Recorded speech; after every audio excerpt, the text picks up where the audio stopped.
Hey, this is DeadTurin here, lead playtester of Black Magic Labs. This week's Thursday Double Take, we got an ultimatum. An ultimatum to find the best deck in Standard. Well, I guess it could be considered the best deck in Standard. I certainly see it enough on Arena and I'm sick of it, so I'm going to tell you how to play it right. Today we are previewing Wishing for Emergence for the first part of our Thursday Double Take. Our Double Take is going to run around this card, Emergent Ultimatum. This card has always been really powerful, but it wasn't until this most recent set where this card got insane. So what is Emergent Ultimatum? Emergent Ultimatum is double black, triple green, and double blue. That is a lot of mana to pour into a card, but what do you get for it? You search your library for 3 monocolored cards with different names, and you exile them. An opponent chooses one of those cards, you shuffle that card back into your library, and you may cast the other 2 cards without paying their mana cost. Then you exile Emergent Ultimatum. These ultimatums are actually really smartly designed in a couple ways because they exile themselves, because they're super powerful cards. If they didn't exile themselves, we could do some dumb stuff with them. And the other part is, like this one, for example, says monocolored. If we could search for any 3 cards, it would be busted. Just straight busted. I mean, it's already borderline on the edge. This is power beyond belief. It is 7 mana, and it is a bunch of colors of mana. But the power there is insanity. So if it did not exile, or if it let us also find multicolored spells, it would be ridiculous. But on its own, it's actually really powerful, and we're going to have a few targets that we're going to consistently find. Let's talk about those targets now. First off, we have Alrund's Epiphany, I think is how you would say that. It's 5 and double blue. You can foretell it and cast it later for 4 and double blue, so 1 mana discount. This is nice to do on turn 2 if we don't have anything to do turn 2. Set this aside, we can cast it for 6 later. But this is going to be one of our primary targets for the ultimatum. We're going to create 2 birds when we cast this, and we're going to take an extra turn after this one, and then we exile it. Boy, hopefully they learned a lesson with take extra turn spells, and they're not allowing us to shuffle them back into our deck anymore, because that was stupid. Wow, that was really dumb. I can't believe they did that with that card. I'm not going to even mention the card name. I'll probably pull up a graphic though anyways, just so everyone knows what I'm talking about. But this one doesn't shuffle, it exiles, so it takes care of itself. We can't recast it infinitely. We can't do anything dumb with it. We do get an extra turn, and we get some birds. And who doesn't love some birds? I think these are probably ravens, given the card art. The guy that's doing the spell on the card, he has a raven on his flip side of his card. So anyways, this card's really powerful. An extra turn in Magic can be the difference between winning and losing so many times. This is going to be a nice card to find with the ultimatum. Then we're going to need 2 powerful cards. So that way, if they send back the take extra turn, we'll have 2 powerful cards to punch them in the face. And if they send back one of our powerful cards, we're going to utilize that card with the extra turn. First of all, we're going to have Vorinclex, Monstrous Rider. This is a legendary creature. It's a Phyrexian Praetor, which is kind of cool. It's a 6/6 trample haste, which is really good for double green and 4. If you would put 1 or more counters on a permanent or player, put twice that many of each of those kinds of counters on that permanent or player instead. This card could be insane with whatever comes out in the next sets. I mean, if we get any more poison things that do poison counters outside of the Death Toucher we already have in Standard, I could see some crazy stuff going on with this, especially if we start getting some neg1 counters or other kind of real detrimental counters. This card could be ridiculous. And then it has, not only does it give your whole side this buffing counter effect, it also hoses your opponent. It says if opponent would put 1 or more counters on a permanent or player, they put half as many of those counters of those kinds, and this includes planeswalkers. So they cast Ugin. Ugin's going to come in with 3 counters. It's pretty insane. Their sagas are not going to activate. They're going to sit there and just stare at you with however many counters were on them when Vorinclex came out. If they try and cast, like, say, Elspeth Conquers Death to try and remove this, it won't do anything. It'll enter and it'll put 0 counters on it. It'll just sit there until Vorinclex disappears. It's a really powerful, insanely powerful card. I like this card a lot. It gives green something to aspire to, which is nice because there's so much multicolored madness going on right now. I think having a nice green deck is always good. Now, we're only playing 1 because we don't need it. We can win without this card. I do like having it, and if we draw it, it is a bummer. It's it's fine. We're playing 81 cards. Often we're not going to draw it, and oftentimes if we do draw it, it doesn't really matter. And now the other target, if we get it in our hand, we will play it for its front side, which is 1 and a black for Valki, God of Lies. For a 2/1, you get a legendary god creature, and when it enters the battlefield, your opponent reveals their hand. You choose and exile a creature card from their hands, and then you can pay X, which is X is the converted mana cost of that creature. Valki can become a copy of it. So we can take a card from opponent's hand, Valki becomes a copy of it. Now if Valki dies, of course they get that card back to their hand. Oftentimes you cast him, you steal a card, the next turn they kill him because they don't want you to utilize that card. However, that's not the side we're going to cast when we ultimatum. When we ultimatum, we're going to cast Tibalt, Cosmic Imposter for 5 and Rakdos. You get a legendary planeswalker with 5 loyalty. You can +2 to exile the top card of each player's library. You can -3 to exile target artifact or creature, and you can -8 to exile cards from all graveyards and add triple red. Now, unlike most planeswalkers where you have to build up all the loyalty and then their ultimate neg down is going to give you that emblem that does something really powerful. No, you just get it for playing. Tibalt enters the battlefield, boom, emblem. So when it enters the battlefield, you get an emblem that says you may play cards exiled with Tibalt, and you may spend mana as though it were mana of any color to cast those spells. So when you +2 and take a card off your library and a card off your opponent's library, that's 2 for later cards. You exile one of their creatures or artifacts, that's now a for later card. You exile all cards from all graveyards, those are all for later cards forever. There's no way I know of to remove emblems because they're not counters as far as I'm aware, and they stick around forever. So you just get this emblem that says anything that I exile with this card can be cast against you at a later time and date. It's kind of like in court when they say anything you say can and will be used against you. Well, anything I exile can and will be used against you. So this card is insanely powerful. You pair this up with Vorinclex. Guess what happens? It comes in with 10 loyalty. You just automatically get the -8. You exile everyone's graveyard and you say, let's refresh the situation, and I got a whole lot of cards to play with. That leaves us our opponent in a tough predicament where they either got to stop you from taking an extra turn, they got to stop you from having a powerful planeswalker, or they got to stop you from having a monster of a green card. So that makes very tough decisions for our opponent. Hopefully our opponents choose those decisions unwisely. I've played against this deck a lot, and it's very situation based, but you generally try not to let them have this and this unless there's little cards in the graveyard, or if you know an extra turn will just kill you. So you got to be aware that if you do, when this does resolve and your opponent is playing this against you, if they get the extra turn, they're going to get 6, and this card right here, so you take away Tibalt, right? They're going to get 6 damage on you that turn, 2 damage from the flyers, and 6 more damage, so for a total of 8 damage next turn. So that's potentially 14 damage on you if you don't have any creatures, and there's a lot of times they can kill your creatures off because they have kill spells in their deck.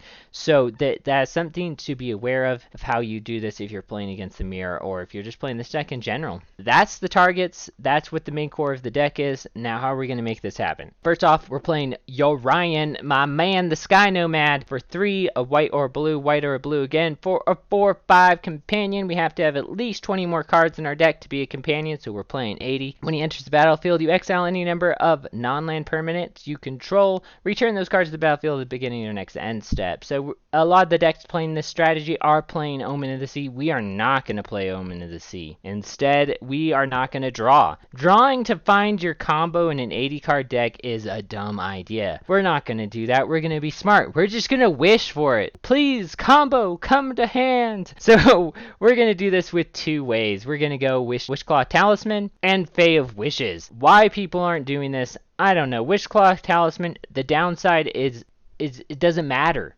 You just go off. And then so what? They may find an answer, they give it back, you find another ultimatum, and you go off again. It's just too good to not be in the deck. So Wishclaw Talisman is a 1 and a black for an artifact. When it enters the battlefield, it enters with 3 wish counters. If you have Vorinclex out, it will get 6 counters. Something to note. It means you get more wishes, your opponents get more wishes. A lot of wishes to go around. 1.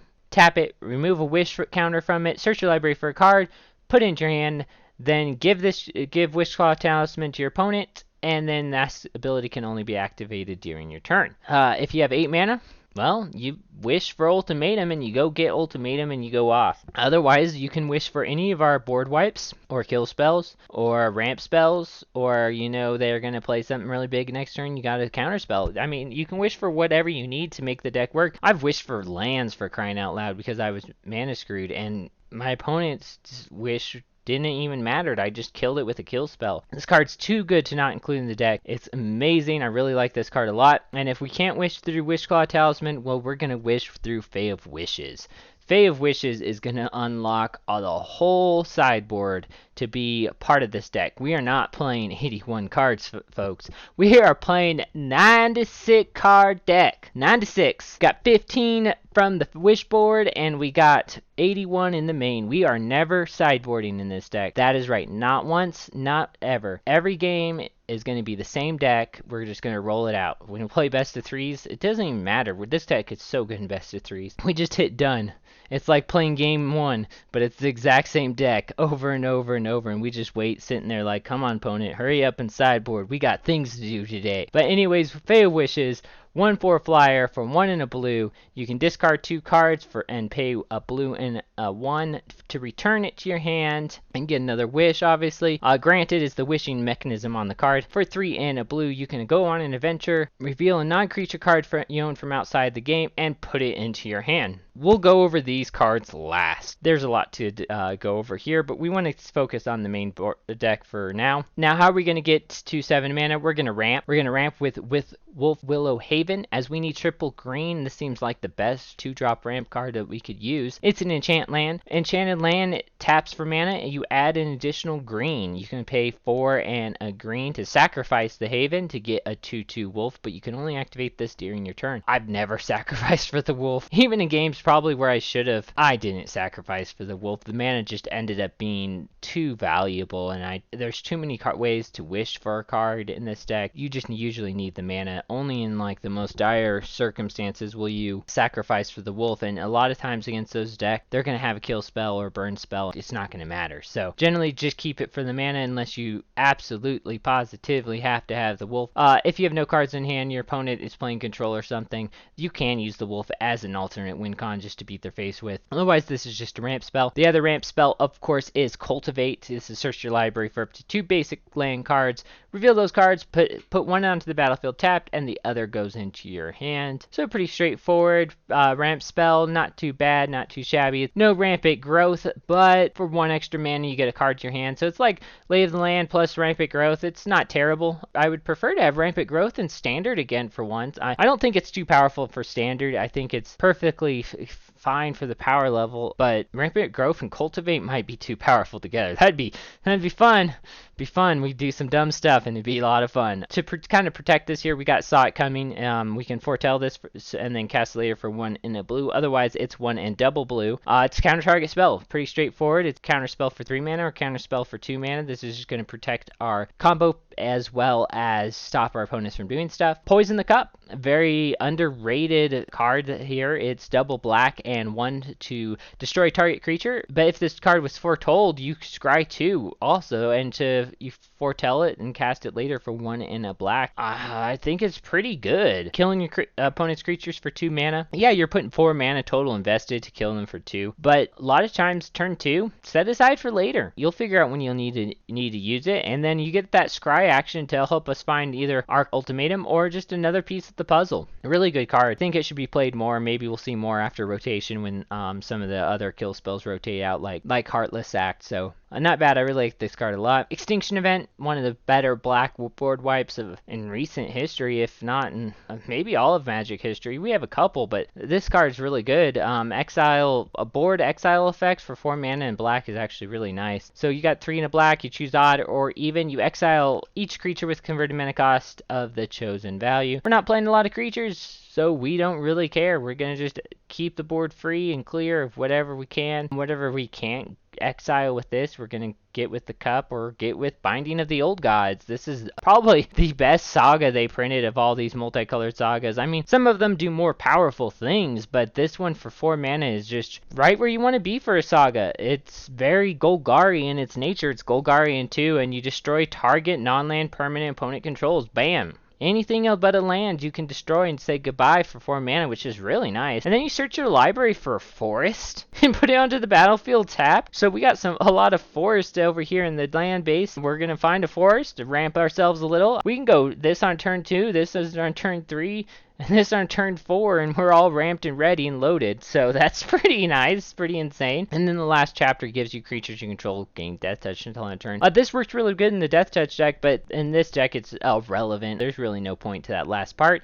It's just to destroy something and ramp, but it does allow it to stay around a little longer by having that third saga so that we can then flicker it with Orion. So that's not bad. One of Shadow's Verdict for 3 and double black. Exile all creatures and planeswalkers with converted mana cost 3 or less from the battlefield, and all creatures and planeswalkers with converted mana cost 3 or less from all graveyards. So this says get rid of you aggro. Get rid of all the aggro. Aggro in the graveyard, aggro on the battlefield. This is fine. We don't need a lot of this. A lot of times what this is here for is to wish for. Honestly, the one of isn't really going to be super effective at finding in most games, whether opponent is using one of those escape deck or just has a lot of aggro going. This is an easy way to clear the board of all their stuff without touching any of our stuff that matters, and then as well as just making sure that they can't have any recurable threats. A lot of times if I don't wish for Ultimatum with the Talisman, I'll wish for Extinction Event or a Shadow's Verdict, and if I have 7 mana, I'll wish for this next card, Blood on the Snow. This card is awesome. I really like this black board wipe. It's very black and it's very powerful. So for 4 and double black, you get a board wipe that destroys all creatures or all planeswalkers. That's just awesome to be able to take out creatures or planeswalkers on one board wipe, and then you can return a creature or planeswalker with converted mana cost X or less from your graveyard to the battlefield, where X is the amount of snow mana spent to cast this. This is just so flavorful for the set it's in, as well as being a super powerful magic card. I really like Blood on the Snow. Maybe 5 mana would have been a little bit nicer for the mana cost. Sometimes 6 mana is just too late. But in this deck where we're already running Extinction Event, we already have all these multiple kill spells, and we have Shadow's Verdict, 6 mana is not too big a deal. I think we'll be perfectly fine at 6 mana. Guess what? It's just enough mana to get back Vorinclex. So if he dies, or if he's on the field and we need to wipe the board, we can bring him back to life with Blood on the Snow. So this is an awesome card. I really like it. We also have Seagate Restoration. Now, normally I put these lands in the land category, but this is really in here for the spell ability. We really want to use this generally as the spell ability. For triple blue and 4, you can draw cards equal to the number of cards in your hand plus 1, and you have no maximum hand size for the rest of the game. On the flip side, it is a bolt land. So what we'll do with this is, if we don't have a Vorinclex, or maybe we don't have our extra turns or our Volkey God of Lies, we'll search for this. This is usually our 4th choice in target, as this will draw some cards, maybe only a couple, maybe a ton. When you get cast this multiple times in a row, it just gets ridiculous to get a really big hand. It's a way of just filling our hand with more cards and more spells. It's really nice. I like this card a lot. Otherwise, it's a bolt land, and that's not too bad either. 3 life is a lot to pay to get an untapped land, but it's better than a tapped one. So I like that it has that ability to either bolt yourself to get untapped land, or to just have a tapped land that you cast earlier on the game with a really powerful draw spell on the other side. And then, of course, our last ramp spell, as well as one of our main finishers to the deck, is Beanstalk Giant. You search your library for a basic land card, put it onto the battlefield, then shuffle your library for the sorcery adventure side, and then its power and toughness are equal to the number of lands you control. Pretty straightforward, just a big beater that gets us the land. It's cultivate without getting a land to hand, so not bad there. And then a 1 of Ugin the Spirit Dragon. For 8 mana, you get a 7 loyalty planeswalker. It's +2, deals 3 damage to any target. What we're going to mostly use it for, though, is its neg X. Exile each permanent with converted mana cost X or less, for that's 1 or more colors. We don't have a lot that we care about under 7 mana, so this is a lot of times just to wipe our opponent's board. And its neg 10, of course, is you gain 7 life, draw 7 cards, and put 7 permanent cards from your hand onto the battlefield, which we're going to utilize a little bit more in this deck than some others. You can't search for this with the Ultimatum. That is why there's only one, but we can get it with the Wishclaw Talisman, so it is nice to have a 1 of board wipe that gets everything that's 7 or less. And if you have Vorinclex out and you wish for Ugin, it comes into the battlefield with 14 loyalty. You can neg 10 right then and there and still have 4 loyalty spare. It's just insane. That's real nice. So there's a 1-of in the main. Otherwise, that's pretty straightforward is what the deck is. It's a lot of control with some ram and then some really powerful finishers. Our land base is going to be straightforward. All our basics are going to be snow covered. We're going to use some of the snow-colored Tamplands as well. So we got 1 Ice Tunnel, 1 Woodland Chasm, and 1 Rimewood Falls.